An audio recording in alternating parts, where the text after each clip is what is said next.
Live from North Myrtle Beach, South Carolina, TGD Radio presents Amateur Golf Talk Live with your host, Shan Coughlin.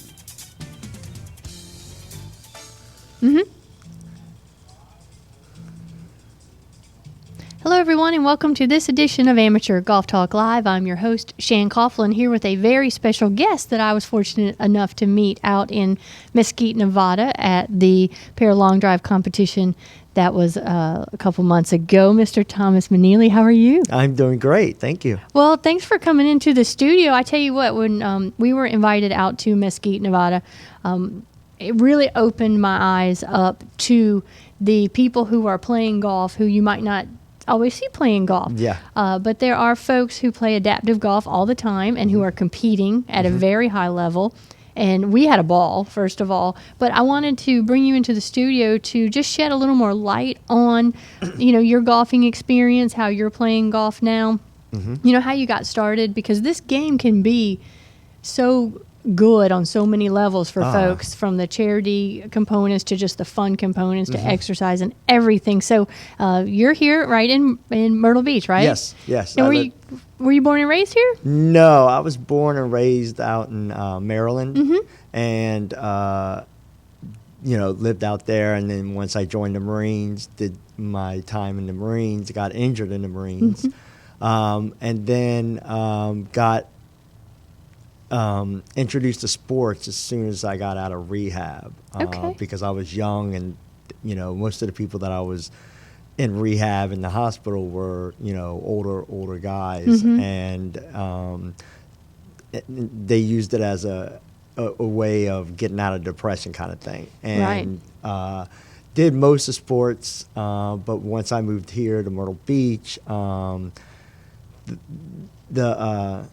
the amount of sports, adaptive sports, just wasn't here. And I thought coming to a beach area that's it's somewhat famous, Myrtle Beach, would have more adaptive sports. But the more I dove into it, I kind of realized golf is about the only thing around here is that it's sports-wise. Right. Well, and it is an education process, I think. But first, thank you very much for your service. Oh, you're welcome. I have a cousin who was a Marine, and it always tugs at my heart there. But thank you for your service, especially coming off of Veterans Day. I hope you had a nice one. Had a great time. Good. So what kind of sports did you first become involved in? And then we'll delve into golf. Basketball, racing, track and field kind of sports. Okay. Then I got into marathons and realized that, long distance just wasn't for me. It was more of a short track kind of thing. Right.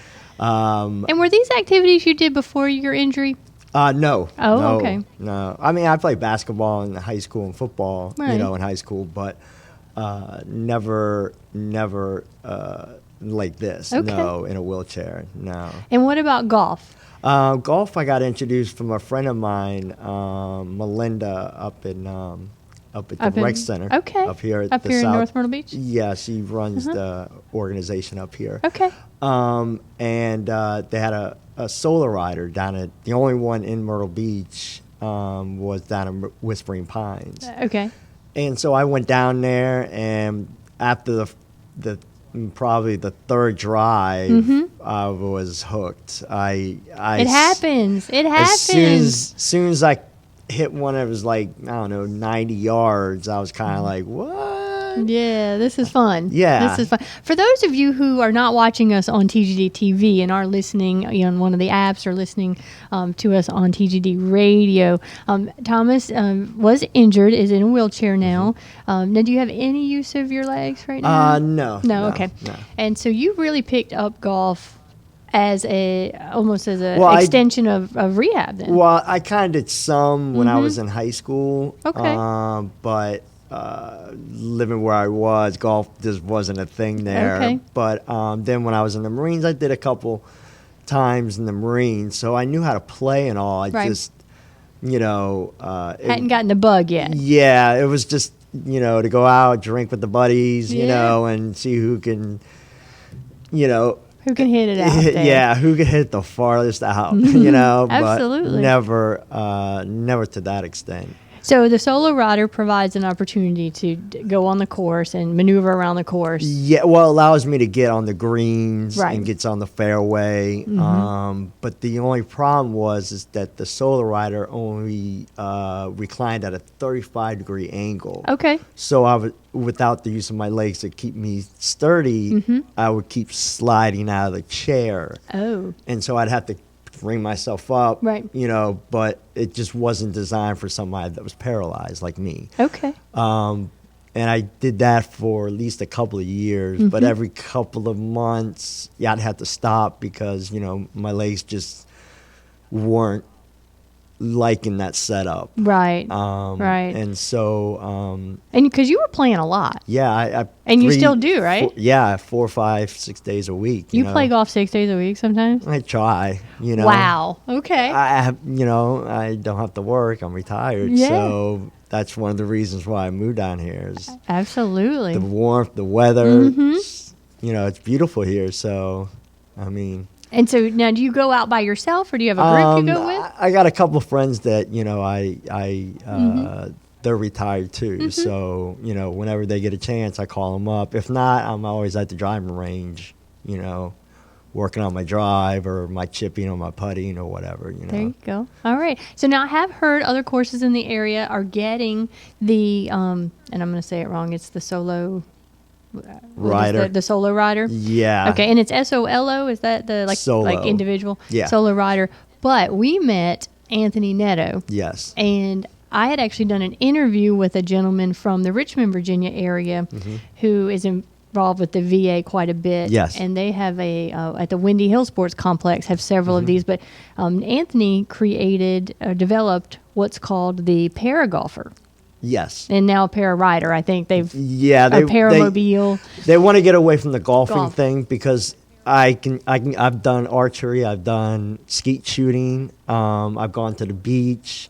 I pushed my little 6-year-old niece on a swing, Wow. which to me, as paralyzed, to be able to stand and push her from behind, it's I never thought I'd ever do it again. Never. It's a big deal. Yes. And I'm glad they're getting away from the golf, because when we first did the research, it was the ParaGolfer. But as we saw, and as you've done, the device actually straps the legs and hips and Yes. chest in a secure way so that you can raise yourself up and then sit back down. And the gentleman who we spoke to there, Bob was his name. I'm got to get his last name here in a minute. But he said one of the big benefits was that you can then stand to talk to people. And Anthony was real big on, he can now stand to hug his wife and Yes. and different things that, like you said, paralyzed folks never thought they would be able to do again. Exactly. And it's really, I watched everyone kind of tooling around out in Mesquite. They look really easy to operate. Now, have you been in one? Have you've used one yet or not yet? I actually have my own. Oh, you do have one now. I have Okay. my personal own. Okay. I raised money and then I used a couple foundations to, Okay. kind of help me get it started. All right. With military, there's a foundation called Independence Fund Okay. that will get about 15 grand towards the cart. Wow. And you raise the rest, which is about $5,000, $6,000, $7,000 Okay. that you'd have to raise on your own, which with different kinds of platforms on the internet, there's a couple of foundations out there that will, help civilians as well as veterans to get one, because they do run, like you said, between $20,000 and $25,000.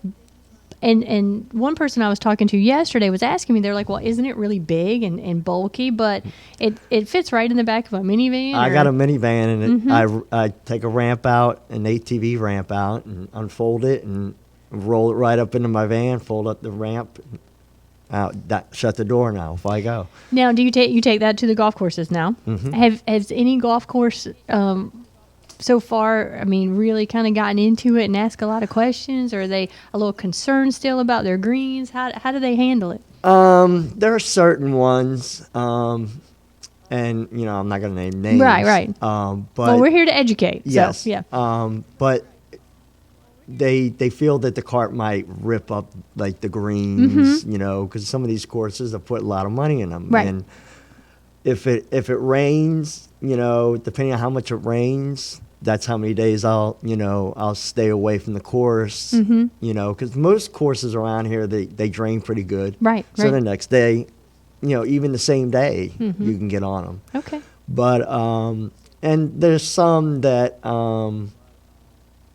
just they don't know enough about it. exactly. You think? Okay. And some of the courses that I've tried to get as a home course? base, Yeah. home course that I would be able to instruct others, to a because what I wanted my goal is eventually to get a golf chapter here so Right. that I can bring veterans and civilians so they can enjoy a day out on the golf course, so we can go archery shooting or skeet Right. shooting or whatever that that they have planned.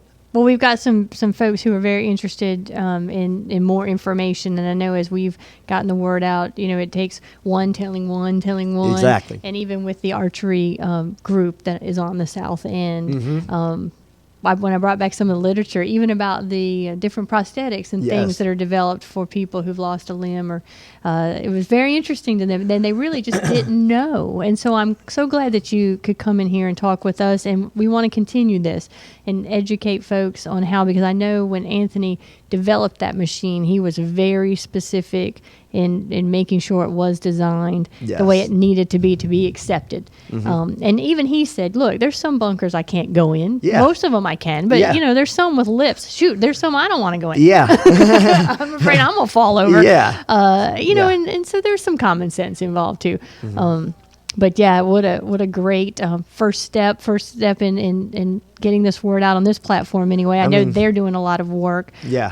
What's next? You said you're working towards it quickly. Before we run out of time, what's next in your chapter and your the nationals at Mesquite are in May. Okay. So I'm going to go back to that. Yes. And hopefully, beat my yardage as I did this year. That's right. Didn't do, that, well as I expected, but, I'm not used to having a crowd behind me and music blaring. That was fun, when though. I'm going to drive. Right, I'm right. used to Here it's quiet. People yell at you if you start, yelling, Yes.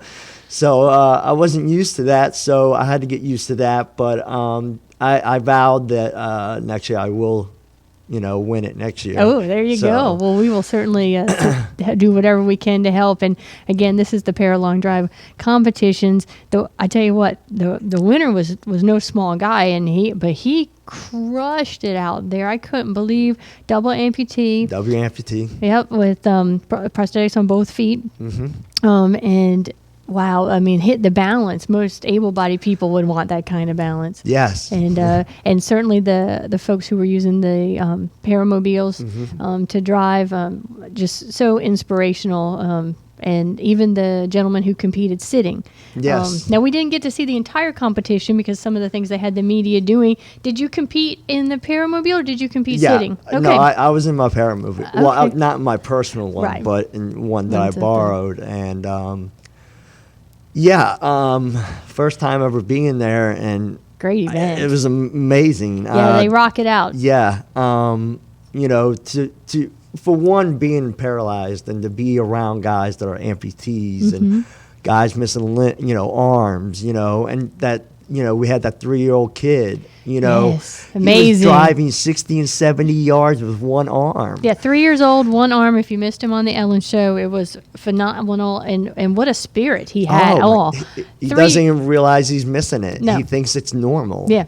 And he gives, instead of giving a high five, he takes his little, end of his arm, his little nub, and he uses that as a high five. And I mean, how can you not be inspired by that? Absolutely. Well, again, thank you for coming on the show. Thank you for your service. But we're going to keep up to date and follow you along this journey because we want not only the Myrtle Beach area, but other areas as well to become educated. Yeah. Because the PGA has published some monster numbers of folks who, if they knew where to go, where to get instruction, and had access to the equipment, would certainly participate in this great sport. And we appreciate it. Thank you. Thank I you. appreciate it. This edition of Amateur Golf Talk Live has been produced and broadcast by the Zeus Radio Network for thegolfdirector.com. When visiting the Golf Director, navigate over to our featured golf pages where you'll find up-to-date information about course conditions, specials, and so much more. If you need help with your next golf vacation, please give us a call at 844-GO-GOLF-1. That's 844-GO-GOLF-1, 844-464-6531. This is Shan Coughlin, and on behalf of our special guest today, Mr. Thomas Manili, our producer, Mr. Jeff behind the glass, we thank you for tuning in. There is so much more TGD golf news and information coming up next, so don't go anywhere.